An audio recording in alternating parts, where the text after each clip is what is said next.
जब मुद्दे लोगों से जुड़े हों, जूथ से जुड़े हों, तो उसके ऊपर विचार करना जरूरी है। विचार और विमर्श करना बहुत जरूरी है, क्योंकि बात लोगों के हित की है और हम इन लोगों के मुद्दे उठाते रहेंगे। जम्मू कश्मीर विधानसभा के बजट सत्र में ये मुद्दे उठे तो थे, लेकिन नतीजा कुछ नहीं निकला। अब इंतजार आगे का है कि जब फिर से विधानसभा लगेगी, मुद्दे फिर उठेंगे। हम उसी पर विचार विमर्श आज करेंगे। मेरे साथ हैं सीनियर जर्नलिस्ट अहमद अली फयाज और सीनियर जर्नलिस्ट दीपक खजूरिया। विचार विमर्श में आज हम जो बात करेंगे वो जम्मू कश्मीर बजट विधानसभा के चलते तमाम जो डेली वेजर हैं, तमाम विभागों के रोड के ऊपर निकलते हैं, लाठीचार्ज होता है, प्रोटेस्ट होता है, फायर इमरजेंसी के लोग, जितने भी लोग हैं, बेरोजगारी की दर की बात करें तो वो एक अलग मुद्दा हो जाता है। लेकिन जो लोग पहले से ही यहां पर डेली वेजर के तौर पर उनके साथ क्या हुआ, इस पर बात करेंगे। तो पहला सवाल मेरा जो होगा वो अहमद अली फयाज साहब से। फयाज साहब, सरकार ने पॉलिसी तो हाउस के अंदर बनाने की बात कही है, लेकिन वो फिर भी लोग प्रोटेस्ट पर थे, अब जाकर स्ट्राइक वापस हुई है, क्या वजह मानते हैं आप? सबसे पहले हमें ये देखना पड़ेगा कि ये इशू क्या है।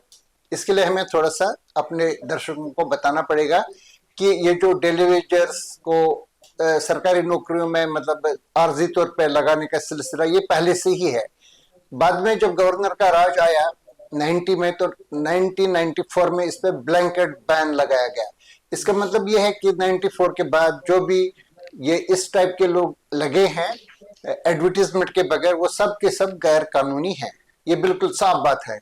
तो इसको लेकर के जो फाइनेंस मिनिस्टर थे अब्दुल रहीम राठौर, उन्होंने कई बार बताया कि हम इनके बारे में कुछ नहीं कर सकते हैं, इस पे ब्लैंकेट बैन है, ये किन लोगों ने लगाए हैं देखना पड़ेगा। लेकिन दूसरी साइड से हमने देखा कि उसी गवर्नमेंट ने हजारों लोग लगा दिए। उसके बाद जो पीडीपी और कांग्रेस की सरकार आई, हजारों लोग लगा दिए। ये सिलसिला जारी रहा। जो भी सरकार आई, बीजेपी पीडीपी सरकार, उसमें भी ये सिलसिला जारी रहा। नतीजे के तौर पर जिस वक्त महबूबा मुफ्ती की सरकार का अंत हुआ 2018 में, उस वक्त 1,20,000 के करीब ऐसे लोग थे जो इस किस्म की तनख्वाहें लेते थे।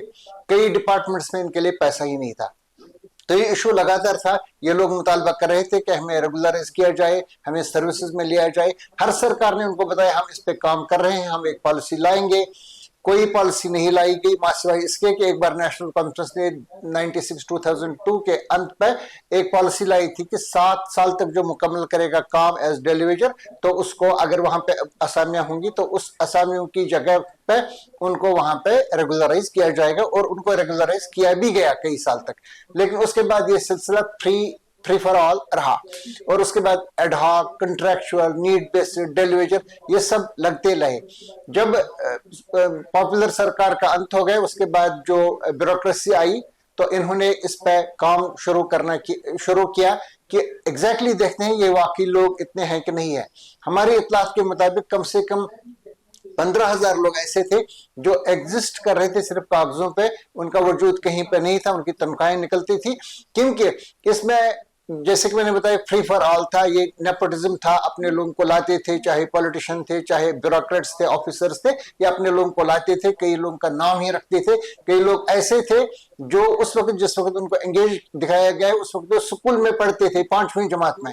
तो ये कंप्लीटली एक फ्रॉड है। इसके अलावा कई लोगों ने, क्योंकि उन्हें वहां पर डेट ऑफ बर्थ वगैरह दिखाना होता है, 8वीं पास की वो सर्टिफिकेट्स, वो बहुत सारे उसमें से जाली हैं। हालांकि उसमें उनको जरूरत नहीं, सिर्फ डेट ऑफ बर्थ देखना होता है।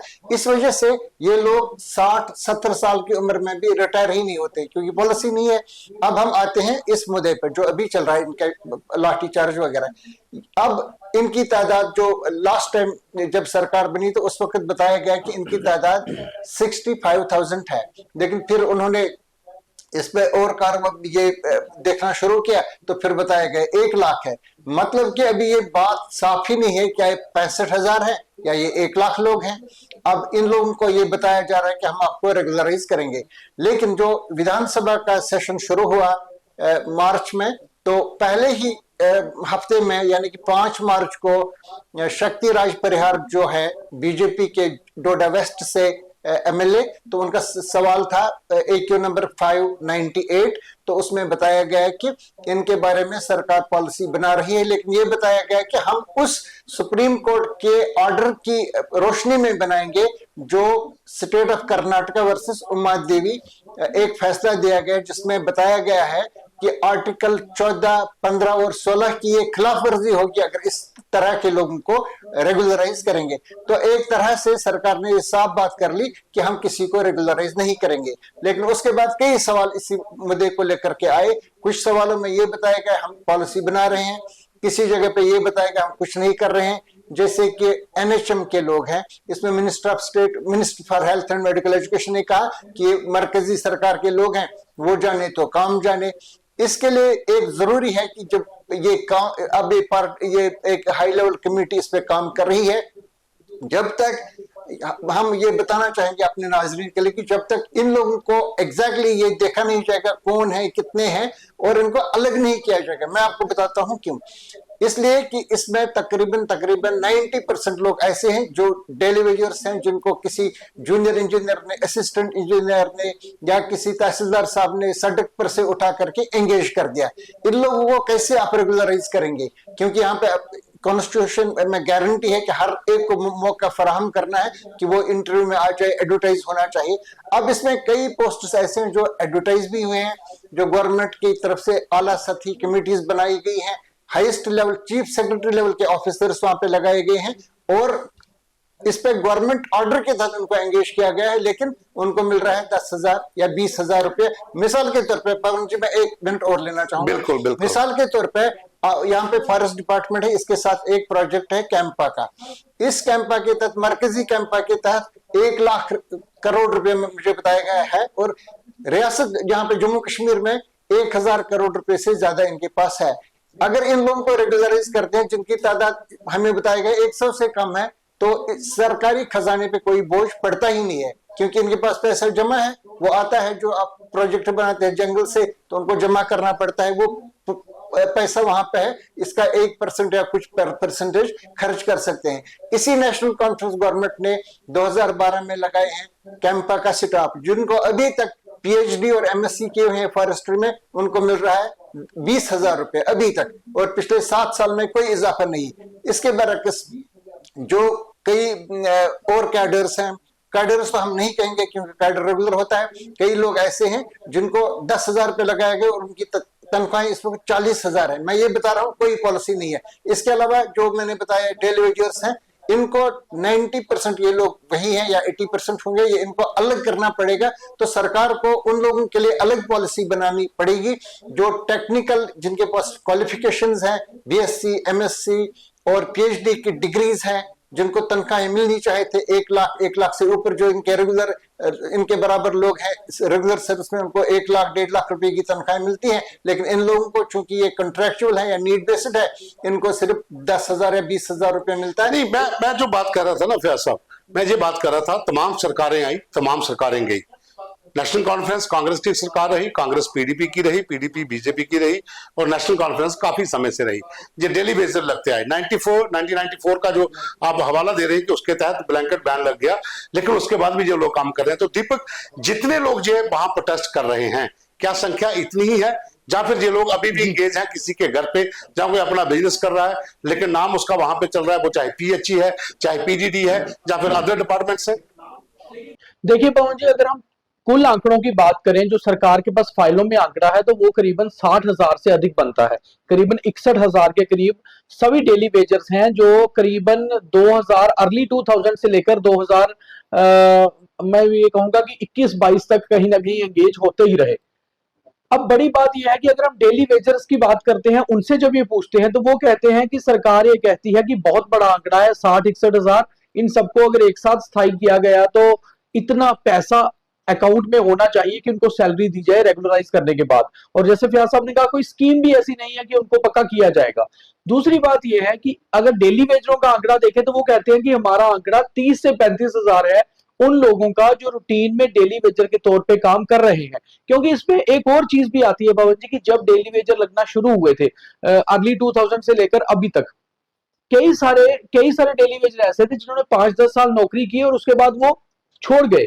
बहुत सारे ऐसे थे जो बीच में एंगेज ही नहीं हुए, और जैसे बहुत सारे ऐसे हैं जो आपने बताया कि कई सारे ब्यूरोक्रेट्स, कई सारे अधिकारियों के घर पर वहां से डिसएंगेज होकर वहां एंगेज हो गए। उनका खाता तो चल रहा है मगर वो काम कुछ और कर रहे हैं। तो कुल मिलाकर जो आंकड़ा है इसका अभी भी सरकार के पास पूरा आंकड़ा जो है वो फिक्स नहीं है।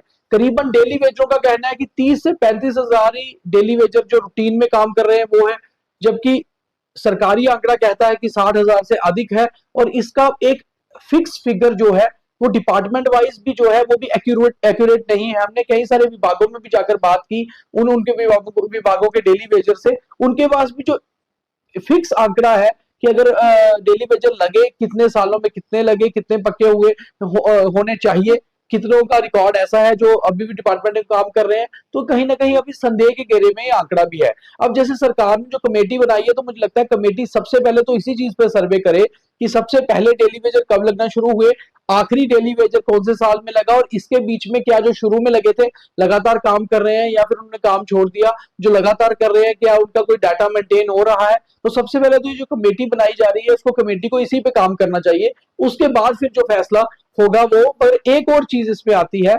जैसे फयाज साहब ने भी जिक्र किया है कि 60 साल के बाद रिटायरमेंट नहीं इनकी होगी, ये 60 साल के बाद भी काम कर रहे हैं। अब सरकार ने कहा था कि इनको रिटायर करना है, मगर उसके विरोध में डेली वेजर खड़े हो गए थे कि जब हम डेली वेजर है दैनिक वेतन भोगी, हमें तो रोज काम करने के पैसे मिल रहे हैं, तो हमें रिटायर क्यों कर रहे हो आप, हमारी तो सर्विस बुक ही नहीं बनी हुई, हमारी तो सैलरी बुक ही नहीं है। तो अब देखना ये होगा कि जो डेली वेजर 60 से ऊपर हुए हैं क्या फिलहाल उन्हें सरकार रिटायर कर रही है, अगर नहीं कर रही है तो फैसला क्या हो रहा है, वो किस तरह से एंगेज रहेंगे, कब तक एंगेज रहेंगे या फिर ताउम्र एंगेज रहेंगे, और जो एंगेज है क्या वो उसी काम में एंगेज है जहां लगे थे। तो ये काफी कुछ इसमें है। जब इसको फाइनल किया जाएगा, इनको स्थायी किया जाता है तो बहुत चीजें चेक होंगी, बहुत चीजों का डाटा तैयार होगा। फिर साहब daily wager, daily basic needs, contractuals, ये अलग अलग इनके जो अगर कहा जाए कि इनको नियुक्त करने के तरीके थे। डेली बेसिक नीड्स जो चाहिए हमें इस दिन के लिए, 5 दिन के लिए लेबर बुक कर ली। डेली वेजेस जो है वो किसी भी डिपार्टमेंट में 30 दिन के लिए होते हैं या 3 महीने के लिए होते हैं, जब उनको समय जरूरत पड़ती है, जब सीजनली कई बार काम होता है तो लोगों को बुक किया जाता है। लेकिन यहां पर तो ये परमानेंट लग रहा है काम सिस्टम से, और अधिकांश लोग जो है, जैसा मैंने दीपक से पूछा, तो अधिकारियों के घरों पे हैं। लेकिन इसी बीच में जब ये प्रोटेस्ट शुरू हुए थे, इस बार पीएचई के खास करके मैं बात कर रहा हूं, पानी की स्ट्राइक हो गई, शहर में पानी मिलना बंद हो गया, तो क्या ये कहीं ना कहीं सरकार पर सवाल नहीं उठता कि आप इनके भरोसे ही बैठे हुए, अगर ये लोग स्ट्राइक पे चलेंगे तो घर में पानी पीने को भी नहीं मिलेगा। इसमें मैं बता सकता हूं किसी झिझक के बगैर कि इसमें सरकार का एक वेस्टेड इंटरेस्ट है। सरकार का मतलब ये नहीं है कि नेशनल कॉन्फ्रेंस सरकार, जो भी सरकार है, मैं ये बताना चाहूंगा आपको कि इन लोगों को कितना देता है। मिनिमम वेज के तहत इनको देते हैं 8,500 रुपया अभी, पहले उनको 2,000 3,000 वगैरह 1,500 भी एक वक्त था, बिल्कुल मिलता है इतना। अगर ये लोग मुस्तकिल नौकरी में होंगे तो इनकी तनख्वाह होगी मिसाल के तौर पे 40,000 50,000। तो ये एक जाती है, ये कानून की खिलाफ वर्जी है इस तरह से लोगों को भर्ती करना। और पीडीपी सरकार, पीडीपी कांग्रेस सरकार में भी बिल्कुल कानून के खिलाफ, आइन की खिलाफ वर्जी कर ली गई, लोगों को लाया गया निस्फ तनख्वाहों पे और निस्फ से कम तनख्वाहों पे। बाद में वो एसआरओ भी खत्म हुआ एनीवे। लेकिन ये जाती है इन लोगों के साथ जिनसे आप काम वही लेते हैं। कॉन्स्टिट्यूशन में गारंटी है कि एक काम के लिए एक ही तनख्वाह, तो इसमें बिल्कुल यहाँ पे फर्क है। अब ये जो इनका लगाने का सिलसिला था, एक तो पहले जो कोई काम चलता था, जैसे कि हाईवे बना रहे हैं, कोई काम चल रहा है, तो इस पे प्रोजेक्ट पे ही इनका असर पड़ता है। मतलब प्रोजेक्ट के लिए 10 करोड़ रुपए है, इसमें आप 50 लाख रुपए इन लोगों के लिए रख सकते हैं। वो इन्होंने क्या कर लिया बाद में, उन्होंने कहा कि ओवरऑल मेंटेनेंस के लिए हमें लोग लगाने हैं। इसमें भी दो तरह के, जैसे कि आप दोनों ने यहाँ पे बात की, इसमें कुछ लोग ऐसे हैं जो ऑफिसर्स के घर पे हैं, जो कुछ काम नहीं करते, जिन्हें पता ही नहीं है कि हम किस दफ्तर में काम कर रहे हैं, उनको उनके अकाउंट में पैसा जाने का सिलसिला अभी तक जारी है। इसमें कुछ ऐसे लोग भी हैं जैसे कि पीडीडी है, पावर डेवलपमेंट डिपार्टमेंट, इसकी सारी 5-6 कॉर्पोरेशन और पीएचई जिसको आप जल शक्ति कहते हैं, बिल्कुल इस किस्म के जो डिपार्टमेंट्स है ये डेलीवेजर्स की तरह से चलते हैं। इनसे वही काम लिया जाता है जो परमानेंट एम्प्लॉय से काम लिया जाता है। ये हम देखते हैं ना, जब कश्मीर में बर्फ गिरती है और बुरी हालत होती है, माइनस टेम्परेचर में ये लोग पोल्स पे चढ़ते हैं और हर साल इनकी डेथ्स वहां पे हो जाती है। इनको मिलता है 8,000 रुपये और ये वादा है कि हम आपको परमानेंट Permanent करेंगे। करेंगे। ये एक इंसानी हकूक की बहुत जबरदस्त खिलाफ वर्जी है। उनको टूल्स उनके पास नहीं होते हैं और कई लोग इनमें से बिल्कुल मर जाते हैं सर्दी की वजह से, गिरने की वजह से। इनके साथ काफी ज्यादतियां हैं। इन लोगों को तो कम से कम मुस्तकिल करना चाहिए था। और मैं ये लगातार इस बात पे जोर दे रहा हूं कि इनको डी क्लब करना चाहिए। जो लोग एग्जिस्ट ही नहीं कर रहे या किसी जरूरत ही नहीं है, उनको अलग कर डिसएंगेज करना चाहिए। और जिनकी जरूरत है इनको एक टाइम बाउंड प्रोग्राम के तहत रेगुलराइज करना चाहिए। और जो कंट्रैक्चुअल हैं, नीड बेस्ड हैं और जो एडहॉक वगैरह हैं, खासतौर से जो टेक्निकली ट्रेंड लोग हैं, जो ग्रेजुएट्स हैं, पोस्ट ग्रेजुएट, पीएचडी हैं, बिल्कुल इनको इससे अलग करके जितने भी वो बनते हैं उनके लिए एक अलग पॉलिसी बननी चाहिए। जब तक वो अलग पॉलिसी नहीं बनेगी तब तक हम यही कहेंगे कि जो कंसेक्यूटिव गवर्नमेंट्स हैं इनकी कोई विल नहीं है, इनका वही जॉब है हम आपको कर लेंगे, तो इनका काम चल रहा है। इन्हीं टेलीविजन की वजह से आप देख रहे हैं कई डिपार्टमेंट्स खाली हो चुके हैं, भर्तियां नहीं है। तो अब जब भर्तियां ही नहीं है तो ये लोग वहां पे चला रहे हैं काम। तो मैं समझता हूं कि एक इंसानी मसला ये है जिसको सरकार को इंसानी बुनियादों पे हल करना चाहिए। बिल्कुल, कई बार आपने देखा होगा जब स्ट्राइक होती है तो पानी नहीं आता, सरकारी लोग हैं उनको शायद काम नहीं आता या फिर अपने ऑफिस से निकलना नहीं चाहते। बिजली विभाग की बात करें, किसी भी पोल की अगर तार टूट जाती है तो यही आपको सिर्फ ऑर्डर देता मिलेगा काम करने वाले, ये लोग होते हैं जो डेली वेजर्स हैं। जम्मू कश्मीर बेरोजगारी की दर के अगर बात करें तो नंबर 1 पे है। युवा यहाँ पर जो ट्रेनिंग करके बैठे हैं स्किल डेवलपमेंट प्रोग्राम की, वो भी घर में है। अगर बैटलरी की बात करें तो मैत्री स्कीम के बच्चे भी घर में बैठे हुए हैं, स्टॉक असिस्टेंट के घर में बैठे हुए हैं। वो लोग इंतजार में हैं कब पोस्टर निकले, में नौकरी करें। दिव्य एक और मुद्दा है, तमाम मुद्दे हैं, रहबरे खेल का है, रहबरे जंगलात का है, या फिर जितने मैंने नाम लिए, मैत्री का है, लैब असिस्टेंट टू टीचर का है, बहुत हैं। और एक नया मुद्दा इस बार आ गया है बीच में जिससे और ज्यादा परेशानी हो रही है उन यूथ को जो पिछले 15 साल से नौकरी कर रहे हैं, अभी तक प्रमोशन नहीं। MTS, मल्टीटास्किंग स्टाफ, जिन्हें हम 4th क्लास कहते थे, 4th क्लास को क्लब कर दिया है। इस बारे में सरकार की पॉलिसी को लेकर आप क्या कहना चाहोगे? देखिए, मेरा इसमें कहने की बात नहीं है। सबसे बड़ी बात है कि सरकार को लेकर जो MTS के लोग प्रदर्शन कर रहे हैं, ये मुद्दा इस बार हाउस के अंदर भी उठा जब जम्मू कश्मीर असेंबली का बजट सेशन शुरू हुआ। MTS बेसिकली जैसे आपने कहा मल्टीटास्किंग स्टाफ, एक सेक्शन बना दी, मल्टीटास्किंग स्टाफ एक सेक्शन ऐसी बना दी गई कि जो भी 4th क्लास एम्प्लॉइज हैं किसी भी डिपार्टमेंट के, उनको अब क्लब कर दे, उनके एक रूल जो है फिक्स हो जाए। अब बड़ी बात यह है कि रूल तो आपने उनके फिक्स कर दिए, 15,000 या 18,000 की इनकी सैलरी है, मगर उनकी प्रमोशन का भी कोई सिस्टम होता है। कोई भी जो 4th क्लास एम्प्लॉय होता है वो ऐसे नहीं कि वो ताउम्र 4th क्लास रहेगा, उसकी एजुकेशन के हिसाब से, उसकी सर्विस बुक के हिसाब से उसका प्रमोशन का सिस्टम रहता है। नहीं हुई अभी तक। बिल्कुल। तो अब जो प्रमोशन नहीं हो रही है, सरकार उसके ऊपर भी कहीं ना कहीं संदेह के घेरे में है। और जैसे वही बात आ जाती है कि सरकार अब ये नहीं कह रही कि जो अभी की सरकार है, पॉपुलर गवर्नमेंट, उमर अब्दुल्ला की सरकार, इससे पहले 6 साल यहाँ LG शासन भी रहा, वो सरकार भी जिम्मेवार है, उससे पिछली सरकारें भी जिम्मेवार है कि आपने एक फिक्स नॉर्म सेट कर दिए। और इसमें केंद्र सरकार, क्योंकि जम्मू कश्मीर यूटी है तो MHA, ministry of home affairs का भी काफी सारा रोल है। तो कम से कम इन एम्प्लॉइज का भी सोचना चाहिए। और इनमें अधिकतर युवा हैं, वो यूथ हैं जो उस हिसाब से एक डिपार्टमेंट में आते हैं, सरकारी नौकरी में आते हैं कि चलिए फिलहाल हम एक 4th क्लास में आ रहे हैं, MTS के तहत हम आ जाएंगे, कल को हम आगे चलेंगे, हमारा एक सर्विस रिकॉर्ड सेट होगा, हमारी प्रमोशन होगी।